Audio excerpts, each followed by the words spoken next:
Pacxa presents Call the Coach with Hawaii Volleyball coach Charlie Wade. Brought to you by HGEA, Hawaii Pacific Health, Castle Resorts and Hotels, HCAM, IBEW Local 1186, and Ruby Tuesday, Hawaii. Our fourth Call the Coach with Charlie Wade here from Ruby Tuesday here in the Moanalua Shopping Center. Tiff Willis here along with head coach Charlie Wade. Crowd goes wild. And a good crowd on hand on this Tuesday. The biggest crowd of the year. I love it. Again, 808-296-1420, the number to call or text if you are in-house and you do have a question. Look for Cole Malsoff. He has the crowd mic, and he just give him the high sign, flag him down, and can ask your questions live to head coach Charlie Wade. Coach, last time since we've been here, 4 wins, all 3-0 sweeps. You're 14-1 on the season. You're still number 3 in the country.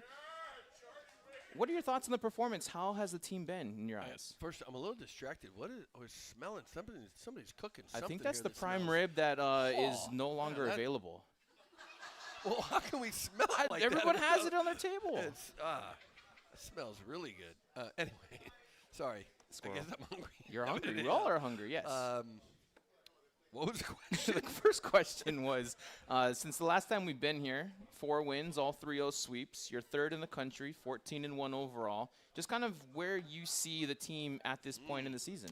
Yeah, I could go on with this for a little while. I think we're in a really good spot. You know, the calendar is very familiar to us. We've had a very similar schedule. You know, we open up with a MIVA team at home, and then another team from the East Coast comes. Then we have our fundraising dinner. Then we go on the road. The end of January, we come home pretty much for the month of February.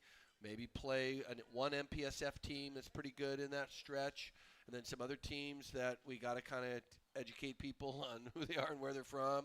And then by the time we hit the Outrigger, it is go time. For sure, and that's the same kind of schedule that we've had for several years. And then as I look at it, like, okay, where are we headed into this event? I think we've done a really good job of, during this time, integrating some guys into the lineup and really kind of seeing what the depth chart looks like, making sure that at every position on the floor we have not only guys that are good enough, but guys that are comfortable, that we've got in the game to play. And so, you know, if something happens, or if it's a performance thing where somebody's not playing, we can send the next guy in. So I think we've done a nice job of kind of bringing the bench along. And then at the same time, there's a level of load management. I mean, I start every year with the idea that there's a finite level of jumps in these guys, especially the guys that are going to be on the floor and jumping each and every night. Last year at the end, I thought we were toast. Like, we really kind of ran Spiros and Chaz into the ground. And talking to those guys now and seeing them at practice, I think we're in a lot better shape than we have been the last couple of years. So we're good. We're going into it. You know, we can even get into more of some of the metrics that I look like, and on an analytical side, like where we're at statistically. What we pride ourselves on is serving the ball in bounds at a higher percentage than our opponent. This is something we have done year after year, and then hitting for a high percentage, and it is the efficiency. You know, for years I've kept this, spreadsheet on how teams score and how teams err, and the teams that err the least are always the best teams. They're not always 1, 2, 3, 4, but they're all I started this when we were in the MPSF and had 13 West Coast teams, and it's always been top 4, middle 4, bottom 4. You're not one of the top 4 teams in terms of errors per set. That is, you err the least and not in the mix. And right now we're the most efficient team. We make the least amount of errors, which is a really good sign. And then the couple other things that point to it is, as I said, we serve in bounds at a higher percentage than our opponent, and we hit for a high percentage. If we're not leading the country in hitting percentage, we're always within, percentage points, a statistically insignificant difference. We sit here today, we lead the nation in attendance. We lead the nation in attendance. Attendance. That's yes, not you even do. close. We lead the nation in hitting percentage. and we're doing it with a 17-year-old setter. You know, that's one of the things that I'm a little surprised of. We're hitting 410, 415-ish, something in that neighborhood. And I think the next closest team behind us, we're maybe like 50 points ahead. Look, we're not going to hit 400 every night for the rest of the year. But it is a metric that we look at, and it's something that points to we're good at what we're usually good at. It's one of the things that points to us that we're making the progress in really good position. That was the question. How do I feel about us going into it? The other part, that we serve in bounds at a higher percentage, it's not a stat in NCAA in what they look at. They don't look at serving efficiency. I do very much, because aces, for me, are a bit of a myth. Aces are not something that we chase. We chase efficiency, and we chase the total number of turns, how often you serve. Because when you get to serve a second time, you have done something right, either individually or as a team, to earn a point. You're serving again for the second time. But as we sit here, we're leading the nation in aces per set by a pretty good clip, which means, and it's hard to gather this data, but the fact that UH is leading the nation in aces per set at whatever it is right now, like 2.6, and I know that we serve in bounds at 87%. That's the number that we lead the nation in, because everybody, you know, the teams closest to us in aces per set, I imagine, are 80 or lower in terms of the percentage in bounds. We're serving in bounds at 87% and leading the nation at aces per set.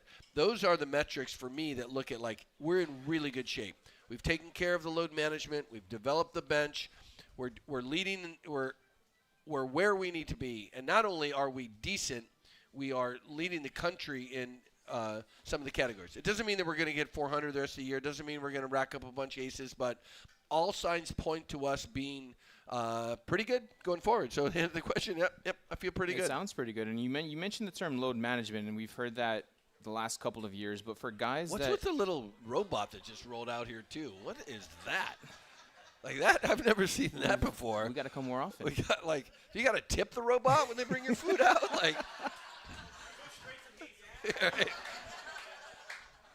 But again, you know, when you talk about the term load management, and you mentioned this for the last couple of years, and you have guys that have been here 3, 4, 5 years, and for guys like Chaz Galloway, Spiros Hakas, how have the upperclassmen, how have they been able to buy into having the load management? And sometimes they're in the start of match, sometimes they come in off the bench. How have you liked their seniority, but also kind of how they've bought into it? Love it, really. They absolutely embrace it. They know, like I said, the schedule is very familiar. Like, this is what we do, and look, they're old. You know, they've been around. They know that we don't need to run them out there all night, every night against every opponent we have, because there's a finite number of jumps. If they're going to go out there and they're going to play, you know, every set against every team at the end of the year, they're not going to be as fresh. So they've been really good. And actually this week, they're starting to kind of ramp it up and getting the guys in the gym for extra reps and kind of pushing themselves a little bit more. So they feel better than they have the entire year. We've always talked about scheduling, and I know that's a question that we can always ask you every time we have a call to coach. But a caller had a question. Joyce didn't want to come on air, but had a question into the station. She says, Coach, is it possible to play at least 3 MPSF teams next season? Yeah, you know, it's that. Well, you have one. Stanford's right. coming next year. Well, so this year we played Stanford at home, and we have Grand Canyon coming in this week. Grand Canyon this week. Look, I'm trying all the time. I call those guys, you know, SC's coming next year for the Outrigger. We're all the time reaching out to those teams to come and play. And it's not as simple as, like, whether they want to or not, because as men's volleyball has expanded and there's more teams, there are more, like, you know, kind of cross, you know, you have more commitment to other teams. Like, okay, we go back and we're going to play you or we're bringing you to play us at home, and then we got to go to play you. And so for us, with 19 home dates and 9 road games, we just can't have that many where we're bringing in every year. And look, I'm asking all the time for those teams to come. And, I'm trying to get, like, more revenue or more resources to bring them to come. So it's not as simple as asking, can we get 3 MPSF teams? I'd like to have a full schedule of them. One of the things that's happening, too, where we will get more MPSF teams on the schedule is the MPSF is expanding. And that's one thing that we're talking about as coaches in the Big West. We need to bring in some of these teams. The MPSF right now has Menlo and Vanguard in the queue. They're absolutely joining them. And then we saw it in January, and it kind of went unnoticed that Jessup is another one of those kind of NAIA teams that transitioned to D2. And they announced that they're joining the MPSF. So the MPSF theoretically is going to 10, and we're still at 8. So we need to find some of these West Coast teams that want to join want to join the Big West to increase, because we only have 10 league games, and that would put the MPSF with 10. They would have 9 opponents, 18 league games. 10 and 18, we would have no window to play any of the MPSF teams in the month of February because they're playing each other. So, yeah, scheduling's complicated. I don't know if I made any sense or answered the question to that, but we're always inviting. We're always trying to bring teams to come out. I know SC's coming next year. I know Stanford's coming out. We still got some conversation with a couple other teams to try to get them, find a window. We're trying. You are trying, and we all know that, Coach. We know, of course, the number 808-296-1420 to call or text in your question. Thank you, Joyce, for your question. Coach, have another text that came in. Says, Coach, love seeing your son with you on the bench. What are his specializations as well as the rest of your staff, and what do you guys talk about in the post-game huddle on the court? Yeah, having McConnell there on the bench is special for sure.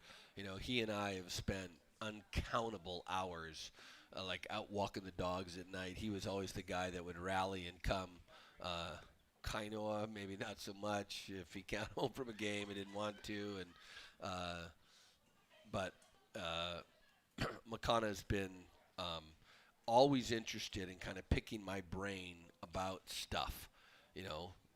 He helps me coach a club team, and now he's on the bench and helping coach the UH team. We talk about volleyball. We talk about recruiting. We talk about life. We talk about lots of different things. So having him there and being a part of it is a dream come true, really, and something that I never really dreamed of. I never really thought it possible, but to have him there now is awesome. The second part of the question more specializations of like what kind of each coach does, kind of pregame, in-game, and then kind of what you guys talk about with the team as your debrief post-game. Yeah. Okay. So the everybody collaborates on practice. We always joke about how we'll spend 3 hours to plan a 2-hour practice. There's lots of conversation that goes into every single practice, and everybody kind of does a little of everything. The preparation to it, and Capono has done an amazing job. He's filled the void that Josh Walker had, where he does all of the scouting, literally.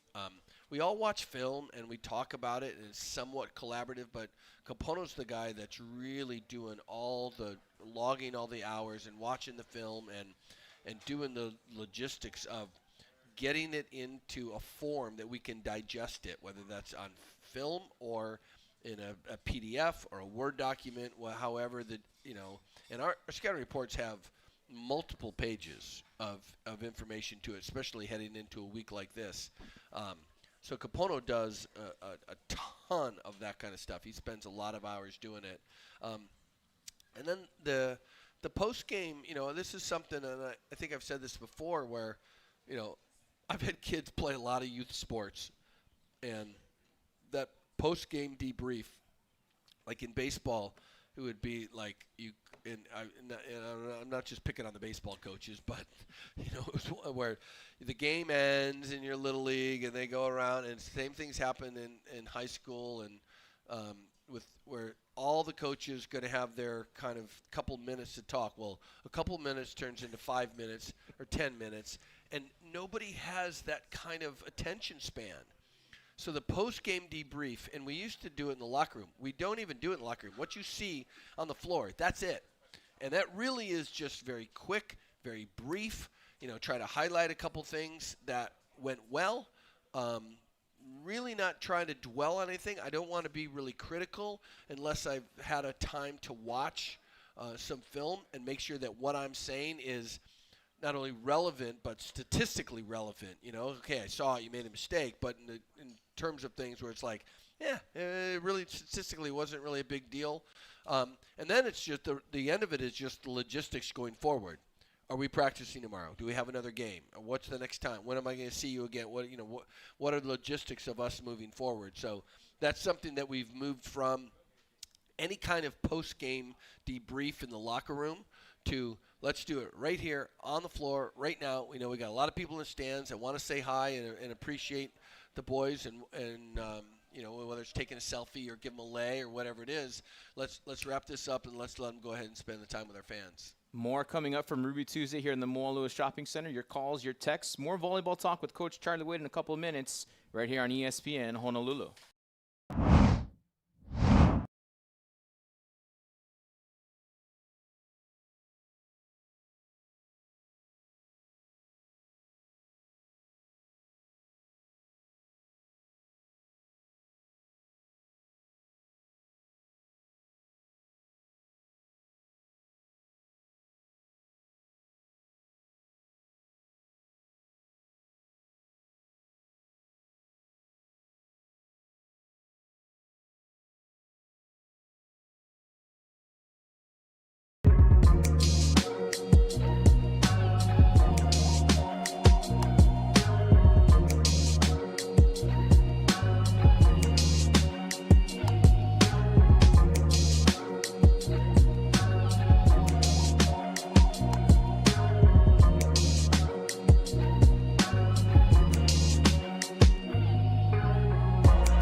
Tiff was along here with head coach Charlie Wade. Again, the number 808-296-1420 to call or text. Again, if you are in-house and you have a question, don't be shy. Look for Cole. He's got a microphone.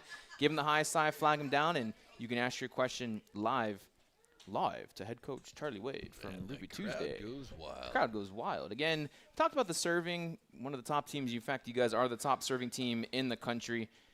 32 aces in your last 4 matches. Now, granted, you played Missouri S&T, also Sacred Heart. Go dogging on I'm me not like dogging that. on you. Come I'm just saying who you've played and the aces as well. But outside of Tread Rosenthal, who didn't have a spin serve until he came to UH, has anybody with their serving, have they surprised you this season? Yeah, look, and again, we don't care about the aces. The aces are a byproduct of putting it in play with pace at a high percentage.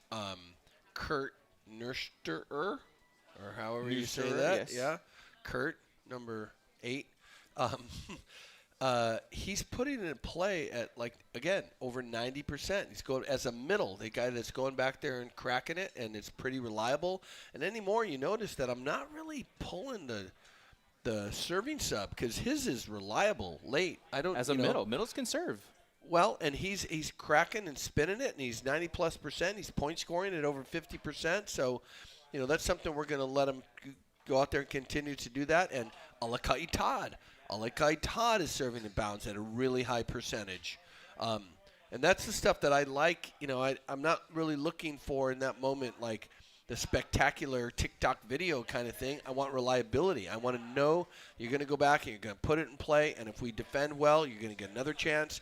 And it's not like they're just rolling it in. I mean, they're hitting it hard. And, yes, they are getting aces. So those guys are all contributing. We got 3 guys that are 90+%. And, that's what has made us really good. There's no question. Health-wise, 3rd month of the season, schedule really ramps up. No bye weeks the rest of the way, the regular season. From a health standpoint, where are you guys at? We're better than we've been in years, really. I mean, that was one thing we talked about today, too. And, like, going into this week and this tournament and then heading into conference, the guys that are on the floor and jumping a lot, we feel better and fresher than we've been at any time. And it's a testament to the amount of depth we have. We have guys that we can put out there and win matches, and we didn't run Spiros and Chaz into the ground.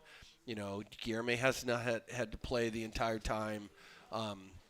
We're in a really good spot. Have a text that came in and says, Coach, I know this is more of a Big West Conference deal, but Coach, are you upset at all that you have an early senior night and have to be on the road 2 weeks before the conference tournament here at home?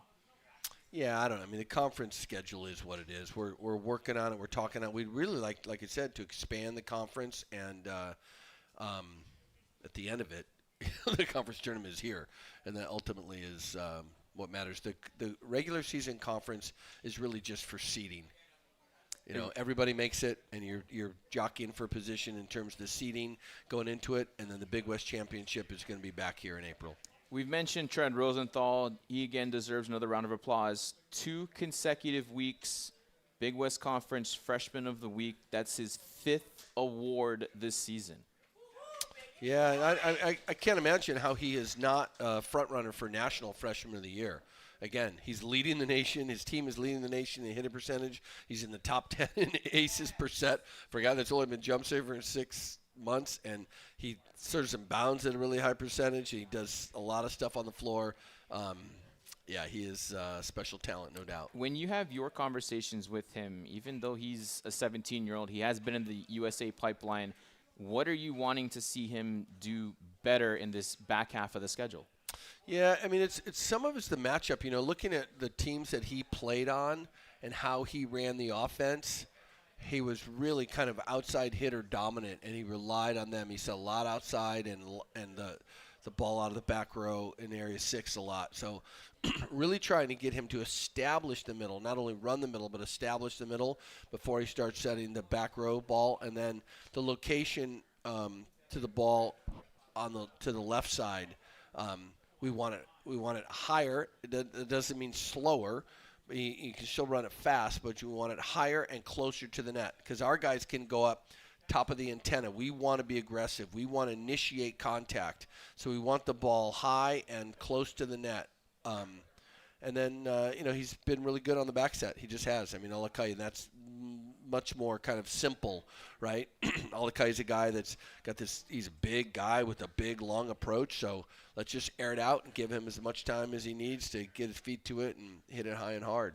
Another guy that hit a big milestone this past weekend, year 01, Spiros Hakas, 10th player in program history. 100 career service aces. Yeah, and he, right now he's the worst server on the team. Like statistically, He serves in bounds at the lowest percentage. He's point scoring at the low percentage. He and I had What's going on? like an hour-plus conversation in my office today talking about different things. And, I mean, he's locked in. He really, he's been kind of working on a few things. I think you'll see him be better going forward because he was kind of trying to do too much, and we kind of simplified some stuff for him. But he's at 100 right now, and Jakob finished with 122 and is the all-time leader. So he could get 22. If you look at the math of it, he's going to have to be better than he's been so far this year. But if he stays on his kind of regular trajectory, he could get to 120-something and finishes the all-time leader. How has your Greek been conversing with him throughout the last few years since he's been here? Non-existent. Hummus. Is that Greek? Sure, why not? Yeah. When you did go out and recruit both Dimi and Spiros, how special have that connection been, and what are you gonna? I know we have a month plus left of the season, but what are you gonna miss most about a guy like Spiros? Yeah, he's just he.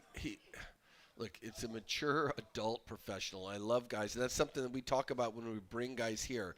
We're going to teach you how to be a professional in every part of your life. And he's embraced that. He's kind of a, he's not like soft, warm, fuzzy, kumbaya guy. He's very serious, very deliberate, very direct. I love that. Like that is something that I think has great value. And sometimes maybe you have to, depending on who you're talking to, some people like some of the warm fuzzies sometimes, but he is, like I said, very deliberate, very direct, and the Greek connection. I'll just throw this as a tease. We're not done yet. Oh, okay. Well, tease. All right, I like that. One more before we go to break, Coach. This one comes from Facebook and from Craig. Thank you again. How did Angeles? Is that Craig? It says Craig. I don't know if it's Angeles or not, Craig. but hey, if you are here. And you're on Facebook, he's on social media. But his question, how did Grand Canyon get to be so good, and how are you scouting them? Well, we've been watching them for weeks, and we're actually pretty familiar with them. We've played them a few times, and this is a very kind of veteran team. This is one of the gifts of COVID, where they got a lot of 5th and 6th year guys, the same group. They added the middle Wardlow from Purdue Fort Wayne last year, who's been really, really good for them. But this is a kind of homegrown group for them they've had together for a long time.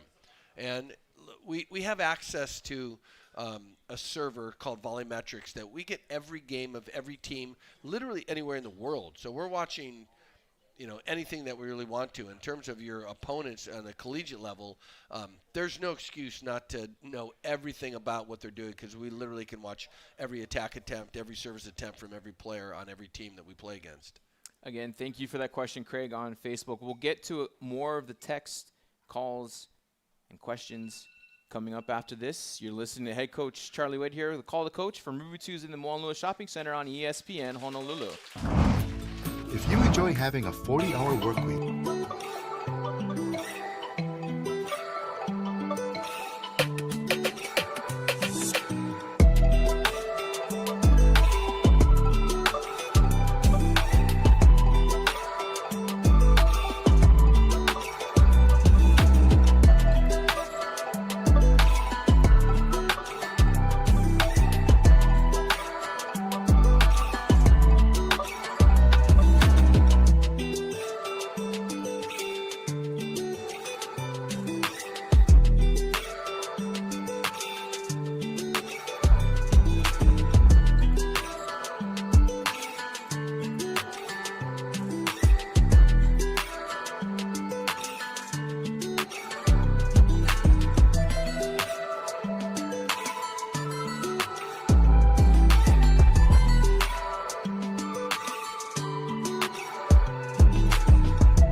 here for Ruby Tuesday here at the Moanalua Shopping Center. Tiff here along with head coach Charlie Wade. Again, the number 808-296-1420. A lot of great conversation. You can text, you can call, you can go on Facebook and YouTube, leave your questions there. A lot of people like to text their questions in nowadays.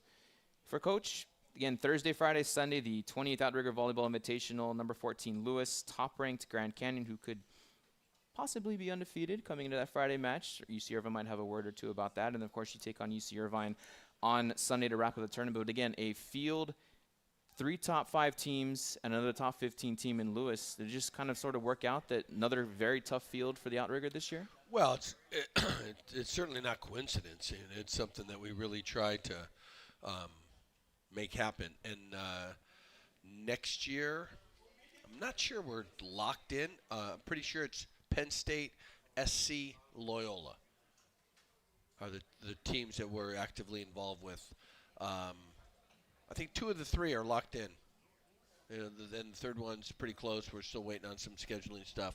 But yeah, I mean, look, we're so appreciative to Outrigger Hotels. They've been a great partner with UH Athletics and really supported what is the premier men's volleyball event of the year in the Outrigger Hotels Invitational. This is year 28, and we're going to do everything we can to make it the best tournament in the country. And we'll talk more about that throughout the final half of this Call the Coach. We have another question coming in. This one from YouTube, and Barry says, Coach, how is 17-year-old Tread handling college classes, leading a top 3 team in the nation without any load management?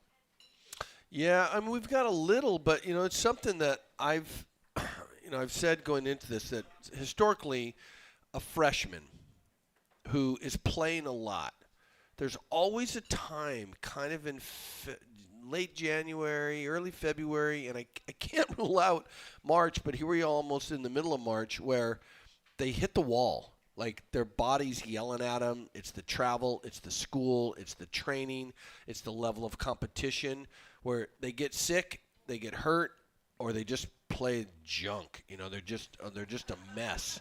And I've been watching this for so long with Tread, just kind of, like, okay, like, how's he doing? And look at him.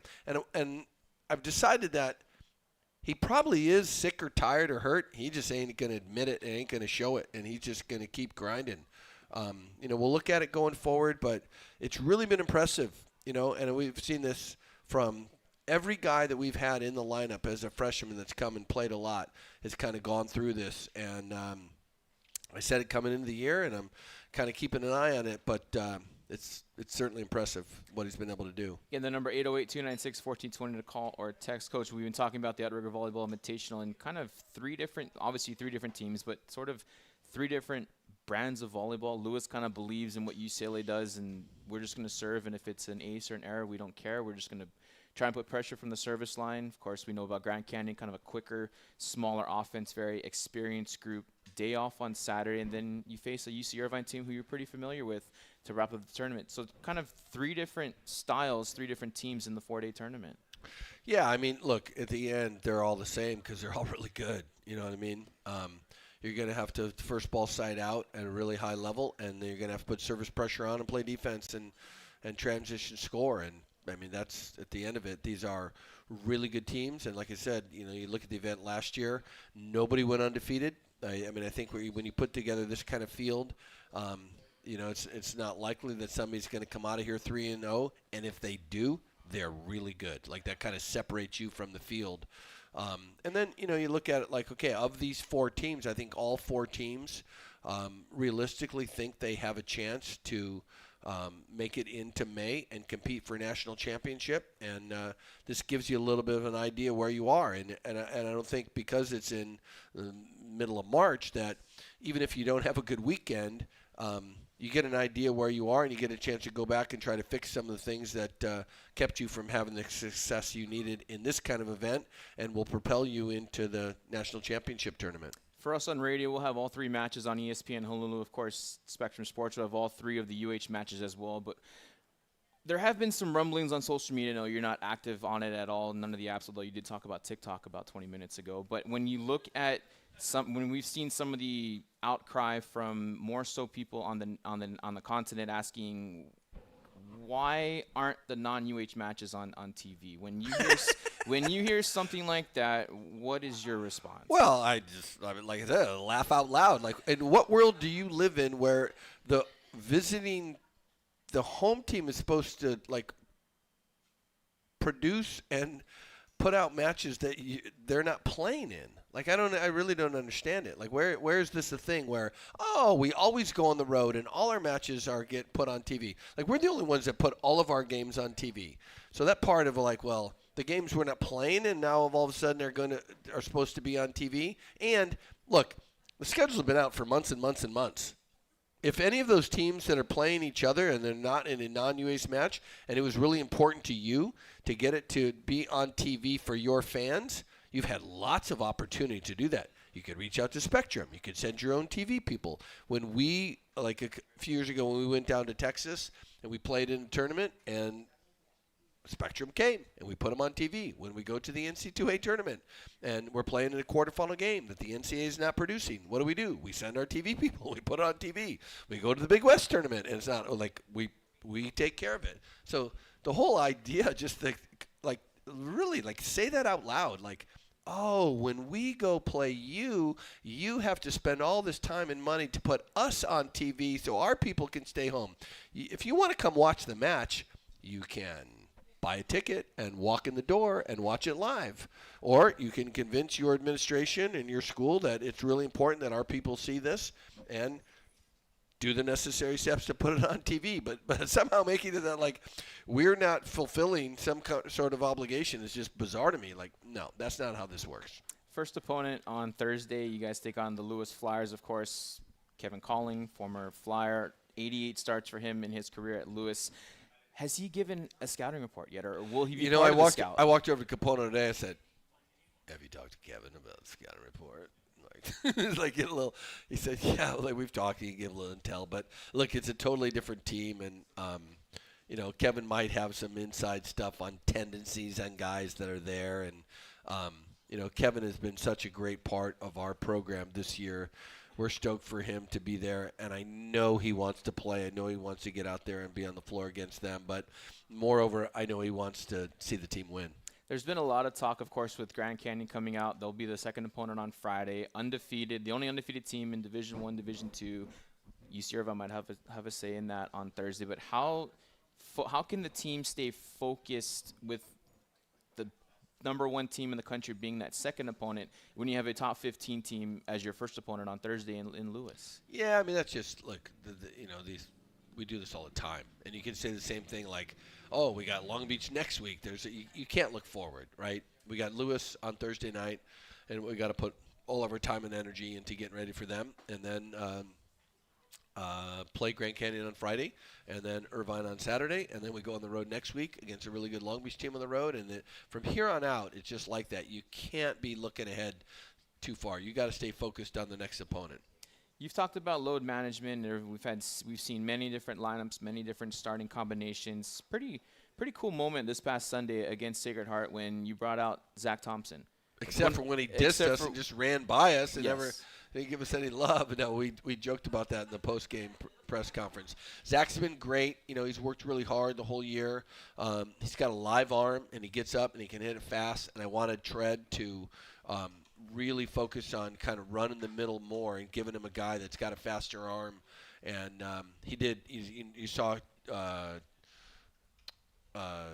Zach get some attack attempts in the first set and just bury him. So it was really good. And he had some chicken skin moment too when he mentioned he's born in Miami but grew up here, went to Punahou, went to UC Santa Cruz, came back, first time as a starter, hearing his name called, and like you said, ran past the entire coaching staff and then realized I got to come back and give you all hugs. Pretty chicken skin moment for him. Yeah, I know, great. Like I said, he's great kids, worked hard, and just thrilled for him to get that moment and want to give him a chance because, like I said, there's very few ways I can validate behavior. You can give guys scholarship money.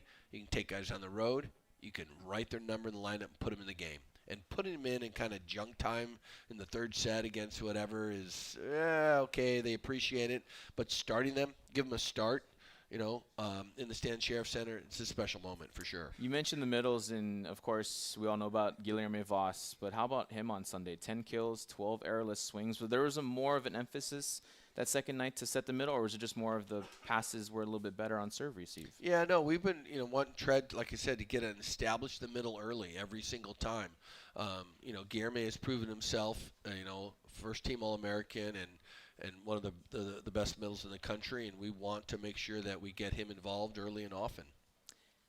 Keone Thim, a couple weeks ago, had a 78-mile-an-hour serve. Is that the fastest you've ever seen him put a ball in play without hitting the net? That's the fastest I've ever seen him serve in or out. Like, I think 78, and the fact that it was in bounds, it's impressive. You start putting balls in bounds from, mid-70s, let alone high 70s, you're going to point score at a really high rate. And he's worked hard. I'm just so proud of a guy like that how much he's put into his whole game, his ability to receive, his ability to hit out of system. And obviously the serving is really reliable. I'm really comfortable running him back out there. And what I've said is, it starts to give me kind of this, struggle where I have to figure out, his serve is so good.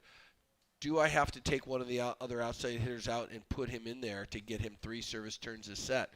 Because his service turn is impactful, and you give him 3 a set. I mean, he's literally one of the best servers in the country at 1 turn a set, mostly on average. So just stoked for him, and, hitting 78 in game, that's a big number. How has he been able to push Chaz Galloway, who has then in turn pushed them, and how has that battle been in practice? It's great, and it was good again today.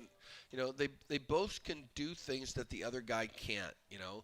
Chaz is just this kind of calm, and he's gotten really good at reception, and Keone is this kind of terminal, really explosive, high point scoring thing. So it's a really good dynamic to be able to have that kind of balance. And they both go hard the entire time, and we'll switch them back and forth in practice from one side of the net to the other, and it just makes us a better team. Before we go to break, Coach, last week, Wednesday, a rare off day in the middle of the week. How did you spend your off day? Wednesday last week? Yes. Pretty much the same, went to the office and then, did the usual. And then I'm still coaching my youngest son, Keikoa's, kind of U13 team. So wasn't really any different for me. More coming. Just didn't have that 3 to 5 kind of thing. We started at 5. I had a couple extra hours in the office. More coming up from Ruby Tuesday here in the Moanalua Shopping Center. You're listening to Call the Coach with Charlie Wade right here on ESPN Honolulu. Your health tip of the week is from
We've had a great crowd on hand. Tiff Willis here along with Charlie Wade. Again, thank you for your calls, your texts, hitting the social media apps, which, Coach, we know you do not have.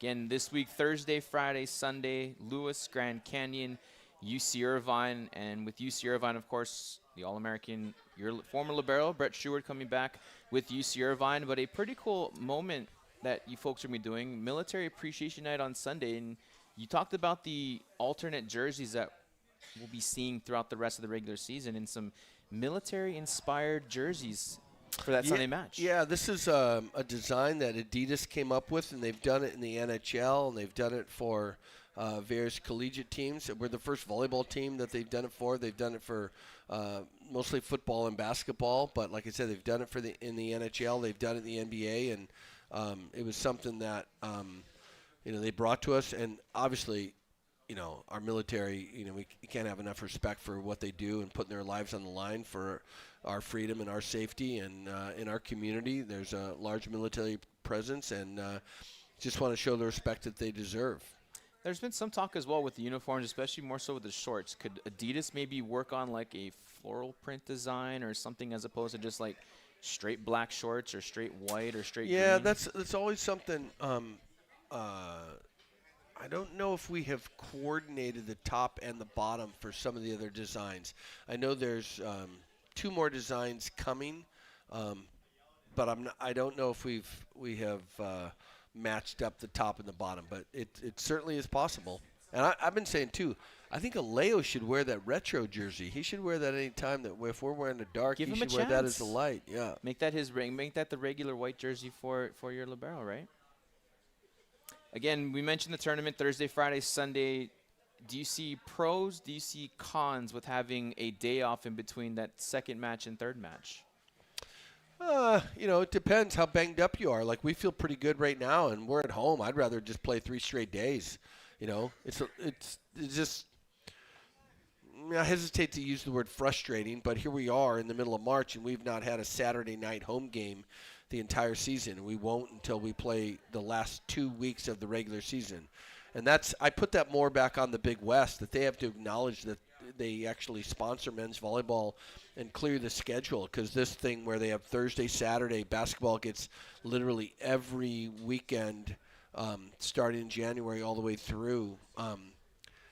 It's just not great for men's volleyball. We'd like to have more tournaments. We used to have 3 tournaments, and now we only have 1 because we just never get the time. And this weekend, we're spending a lot of money having these teams here that we brought them in. Most of them are here now, and then we're going to play and then have to have another day off. So they're here literally for 5, 6, 7 days in hotel, and it's just it's just an expense we shouldn't have to incur, and the Big West should do a better job of clearing the schedule and allowing us to have some Friday, Saturday night matchups throughout the year, and allowing the Outrigger Hotels Invitational to be a 3-day tournament like it always has been. Have a text here, Coach. Coach, having to play Brett Stewart and with UC Irvine coming in this week, is that at all firing the team up to beat him in Irvine for the first of what could be 4 times this season? Yeah, we may play him 4 times. I don't know. I mean, Brett's, he's a good guy, and we brought him in. He was our starting setter in 2020, and he was a big part of the program, and really just wanted to be not only a setter, but wanted to be the setter. And I had Kevin Colling coming in and Tread Rosenthal coming in, and I just wanted to be upfront and honest and said, look, I've played you at the setter position every single year since you've been here, and I'm just not going to sit here and blow smoke and tell you that you are going to be the setter. These guys are talented, and you certainly have an opportunity to get in and compete and have a chance to win that starting setting position, but it's just not – I just can't tell you that today. And, Brett graduated from the University of Hawaii and had another year and decided he wanted to do something else. So, that's his choice, and good luck for him. But for us, it's, Irvine's a good team. They are every year. We're playing against Irvine when I don't think there's anything, any added incentive to try to beat them based on who their setter is. With having a conference team in the tournament field, are there pros? Are there cons, do you feel? Well, obviously, I invited them to come in the tournament, so I think there's more pros than cons. This is the second time they've been in the tournament, and I knew they'd be one of the best teams in the country. This tournament, like I said, we want the best teams in the country. We want to put the best field we can together. One thing I'll say, that, the coach, David Niffin, is a good friend of mine, and very appreciative of coming over here. Loves coming and playing, and they're really kind of low maintenance. Some teams come over here and they expect to be treated like they're something special, and Irvine is very appreciative from being here. They're not asking for a lot of extra stuff, and for me it was an easy ask going into this year, and them being one of the best teams in the country really makes this a great event. No more bye weeks in the regular season. Do you feel your set lineup is in place beginning this week? Yeah, we're good. You know what I'm saying? And, you might have to make adjustments to the lineup based on, health and, performance and other things. But like I said earlier, I think we're in really good position going forward. Everybody's very clear, very confident on who we are and what we have, and looking forward to this, home stretch of the season. One final text in here says, Coach, you keep talking about the ideal schedule to get everything together. When would be your preference to get a tournament like the Outrigger together?